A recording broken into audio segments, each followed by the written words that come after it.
Every Keyblade master is bequeathed a Keyblade of his very own. With the passing of time, as you can imagine, more and more Keyblades were forged to be handed down. But of all the Keyblades in existence, Master Xehanort's is the most ancient. Hello everyone, this is Daughter Darkness, and I'm bringing you a Kingdom Hearts 3 theory. And this one is concerning something which a lot of people have talked about, which is Xehanort's Keyblade, and the origins of the Keyblade, how Xehanort got it, and so on and so on. I guess a lot of people kind of say that this is, he's been passed it down by his master, whose master is the sixth apprentice, with the other five being the foretellers and so on. But I think that it's a little bit different from that, and I'm going to say that the origin of this theory was with Harry Potter, oddly enough. So I guess the comparison which I'm making from Kingdom Hearts to Harry Potter is that I'm saying that Xehanort's Keyblade is effectively the Kingdom Hearts equivalent of the Elder Wand from Harry Potter. And I'll go over sort of quickly what that is in case any of you, haven't watched or read Harry Potter. So yeah, basically the Elder Wand is from a legend where it was given to a wizard by death itself, which we don't need to go into that. This wizard was given a choice of any gift he wanted, and he chose a way that he can never be defeated, so he gave him this wand. And this wand passed down from person to person, usually by the death of the previous wielder. So I'm just going to say that, Xehanort's Keyblade could be similar to that. So this is what I see happening, and a lot of it, as I say, is theory. It's kind of speculation. I had this small thing which made me think of this big thing. So yeah, most of it is just rooted in my mind and not in facts. That's just the way that this theory is working. So the way I envisage it happening is the master of the foretellers had his 6 apprentices, who were all very powerful. He essentially gave these 6 apprentices the choice. They could either begin a quest for further knowledge, and he would give them the ability to get ultimate knowledge, or they could choose to be powerful, and he could give them the ability to get true power. So 5 of these apprentices chose knowledge, and the master gave them what would become the foreteller's script, but the 6th apprentice chose power. And what I'm going to say now, this is based on the master of the foretellers, and I'm going to say that he was the wielder of the Keyblade, the X-Blade, I guess, to distinguish it from any other Keyblade.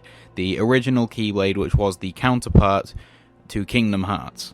And he was essentially the most powerful person in the universe. So he was the wielder of the Keyblade.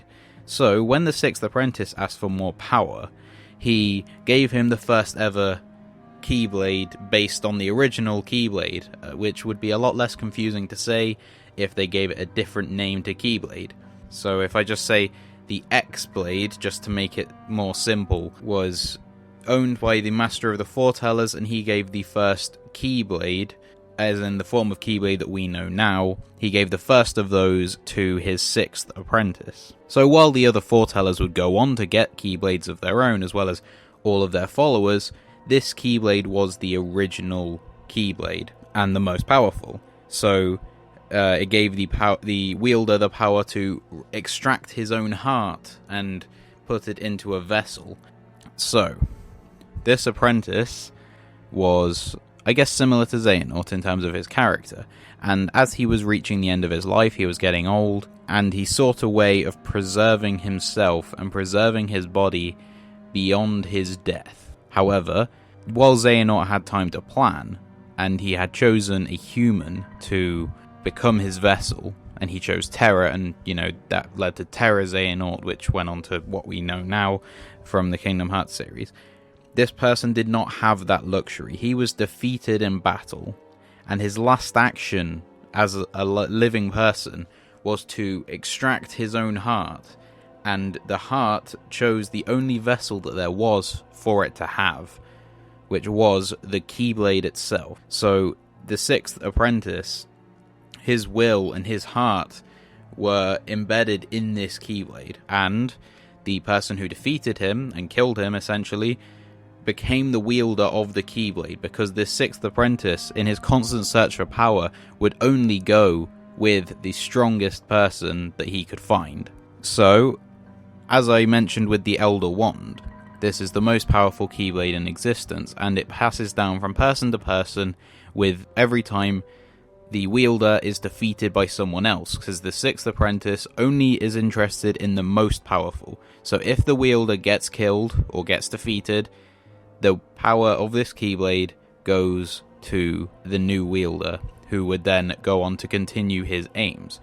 And it ultimately ended up with the master of Xehanort and Ericus. And many people say that this person is the wielder of the Keyblade, and while my theory agrees with that, and I do agree that this person defeated the previous owner of the Keyblade, I think that this man or woman was a follower of light. And as a follower of light, they wanted no part with this dark Keyblade.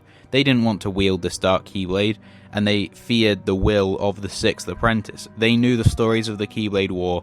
They knew exactly what had happened. They knew that the sixth apprentice's will was in this Keyblade.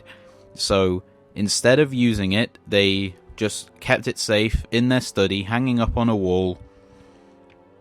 And, they continued to use their own Keyblade, which I would say is the Master Keeper Keyblade, which they ended up passing down to Ericus.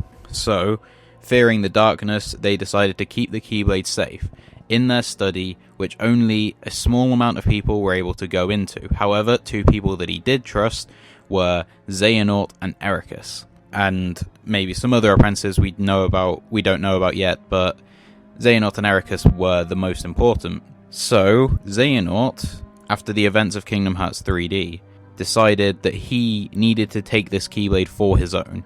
He needed to continue the will of the sixth apprentice. He needed to continue their goal by taking on the will of this person through the Keyblade. So, he stole the Keyblade from his master's study. Presumably, he also had to defeat his master and possibly even kill him. Obviously, Ericus wouldn't know that Xehanort killed their master, because otherwise he might be a bit less friendly towards him in Birth by Sleep. And then the sixth apprentice, choosing the most powerful person he could, which was Xehanort, allowed Xehanort to pass out his goal. I don't know if he could communicate to Xehanort somehow, whether telepathically or whether it could somehow have a way of communicating otherwise. It doesn't matter, but it ended up with Xehanort, maybe because he knew the stories of going to get through the goal of the sixth apprentice.